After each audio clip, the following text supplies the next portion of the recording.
मुझे आप दोनों की मोहब्बत के सिवा कुछ नहीं चाहिए पापा। कहाँ लेके चला मुझे ये दिल मेरा।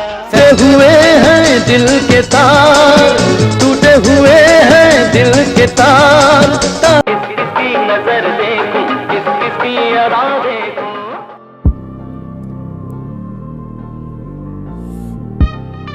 दोस्तों, कुछ अदाकार ऐसे होते हैं जो इंतहाई कम उम्री में ही रातों रात सुपरस्टार बन जाते हैं और इंतहाई कलील मुद्दत में बहुत बड़ी कामयाबी संभाल नहीं पाते, जिसकी बदौलत बेराह रवि का शिकार हो जाते हैं और गरूर व तकब्बुर और नशे के आदी बनकर अपने हाथों अपनी जिंदगी, जवानी और कैरियर का खाना खराब कर देते हैं। ऐसे ही फनकारों में एक नाम फैसल रहमान का भी है, जिसे सिर्फ 14 बरस की उम्र में अपनी पहली ही फिल्म नहीं अभी नहीं की सुपरहिट कामयाबी ने रातों रात शोहरत की बुलंदियों पर पहुंचा दिया और वो इतने लापरवाह और खुदसर बने कि हीरोइन जैसे बदनाम नशे का आदी बने और अपनी जवानी और कैरियर दोनों को बर्बाद करके रख दिया। आज तक मैं ये नहीं समझा कौन है मेरा, मैं किसका हूँ।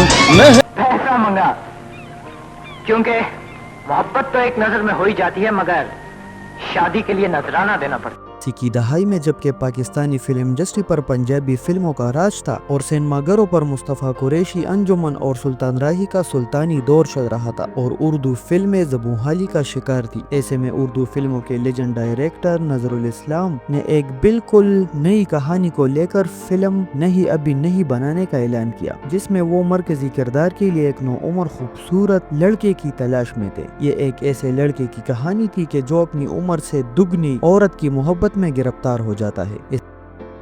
प्यार के चलते चलते थम गए काफिले बहार के। इस किरदार के लिए हिदायतकार नजरुल इस्लाम की नज़र मशहूर कैमरामैन और सिनेमाटोग्राफर मसूद और रहमान के बेटे फैसल रहमान पर पड़ी, जो कि अभी सिर्फ 14 बरस के थे और ज़ेर तालीम थे। यूं फैसल रहमान को उस किरदार के लिए शबनम के मुकाबिल कास्ट किया गया। फिल्म की जबरदस्त कामयाबी ने न सिर्फ फैसल रहमान को रातों रात सुपरस्टार बना दिया, बल्कि बेहतरीन अदाकारी पर उसे खसूसी निगार अवार्ड से भी नवाजा गया और उसे नया वहीद मुराद करार दिया गया।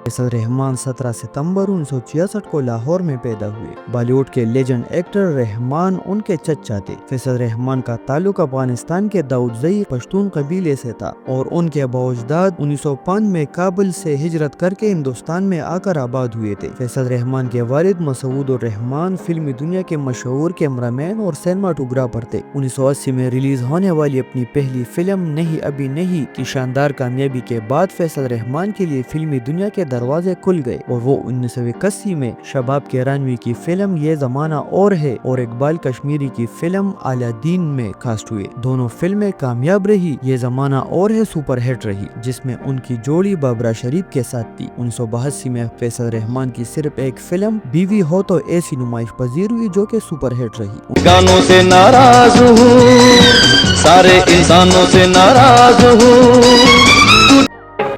1983 में फैसल रहमान की 3 फिल्में रिलीज हुई, जो कि टीना, नादानी और लो स्टोरी थी। इन तीनों फिल्मों में फैसल रहमान के मरकजी किरदार थे और तीनों फिल्मों ने बॉक्स ऑफिस पर शानदार कामयाबी हासिल की। टीना जान मोहम्मद जुमन की फिल्म थी। नादानी हिदायतकार इकबाल कश्मीरी की फिल्म थी, जो कि पाक श्रीलंका को प्रोडक्शन थी, जबकि लो स्टोरी हिदायतकार सजाद गुल की पाक केनिया मुश्तरका प्रोडक्शन थी। टीना में फैसल की हीरोइन एक बार फिर बाबरा शरीफ थी और दोनों की जोड़ी फिल्म बीनों को खूब पसंद आई थी। 1984 में फैसल रहमान की 2 फिल्में हिदायतकार सजाद गुल की दूरिया और हिदायतकार शमीम आरा की मिस कोलंबो शानदार कामयाबी से इम्किनार हुई। दूरिया में फैसल रहमान की जोड़ी आरजू के साथ थी, जबकि मिस कोलंबो में वो बाबरा शरीफ के मुकाबिल कास्ट थे। मिस कोलंबो की जबरदस्त कामयाबी के बाद शमीम आरा ने दोनों को मरकजी किरदार में लेकर इस फिल्म का सीक्वल बनाने का ऐलान किया और मिस सिंगापुर के नाम से फिल्म बनाई, जो 1985 में रिलीज हुई और यह फिल्म भी सुपरहिट साबित हुई। 1985 में बाबरा शरीफ और फैसल रहमान की एक और फिल्म पलकों की चाव में के हिदायतकार नजरुल इस्लाम थे, जबकि तीसरी फिल्म महक नजर शबाब की हिदायतकारी में बनने वाली फिल्म थी और इस फिल्म के मरकजी किरदार भी बाबर और फैसल ही थे।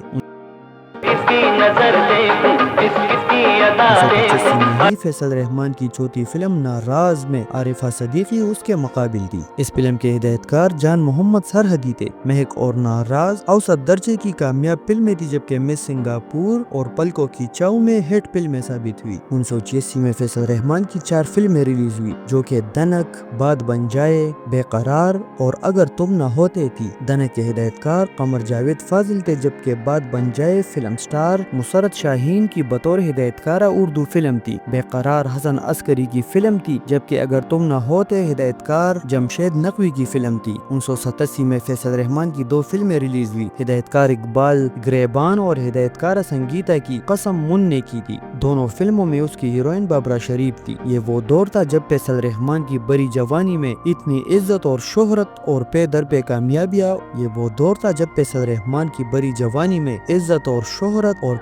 کامیابیاں اس سے سنبھالی نہیں گئی اور وہ منشیات کے عادی بن گئے اور ہیروئن جیسے خطرناک نشے کا شکار ہوئے۔ اس بات کی بہت سی تعویلیں پیش کی جاتی ہے کہ فیصل رحمان کس طرح نشے کے عادی بنے۔ کچھ لوگوں کا خیال ہے کہ اسے مخالف لوگوں نے سازش کے تحت نشے پر لگا دیا تھا، جبکہ کچھ لوگوں کا خیال ہے کہ بابرا کے ساتھ یک طرفہ محبت میں ناکامی کی وجہ سے فیصل رحمان نے نشہ شروع کیا تھا اور ہیروئن میں سکون تلاش کرنی شروع کی تھی۔ بہرحال حقیقت کچھ بھی ہو، لیکن ہیروئن کے استعمال نے فیصل کو بری طرح اپنی لپیٹ میں لے لیا تھا اور اس کا کیریئر، جوانی اور صحت بری طرح متاثر ہونے لگی۔ دن رات نشے میں دھت رہنے کی بدولت اس کے چہرے کی رونق اڑ گئی اور اس کی معصومیت اور خوبصورتی ایک لاغر اور کمزور وجود میں ڈل گئی۔ اس لیے ہدایتکار اور فلم ساز اسے فلموں میں کاسٹ کرنے سے کترانے لگے۔ 1988 میں محمد جاوید فاضل کی بازار حسن اور ہدایتکار نظر الاسلام کی چکو کے علاوہ اگلے 2 سالوں تک اسے کسی فلم میں کاسٹ نہیں کیا گیا اور 1991 میں وہ صرف 2 فلموں میں دوسرے درجے کے ثانوی کرداروں میں نظر آئے، جو کہ پیار اور پیاسا اور آندھی تھی۔ اس کے بعد فیصل رحمان دوبارہ اس شہرت اور عظمت کو حاصل کرنے میں ناکام رہے۔ 1995 میں کوٹے سکے، 1999 کی شان کی بطور ہدایتکار فلم گن اینڈ روزز میں کام کرنے کے بعد اس کا کیریئر اختتام پذیر ہوا اور وہ صرف ٹی وی ڈراموں تک محدود ہو کر رہ گئے۔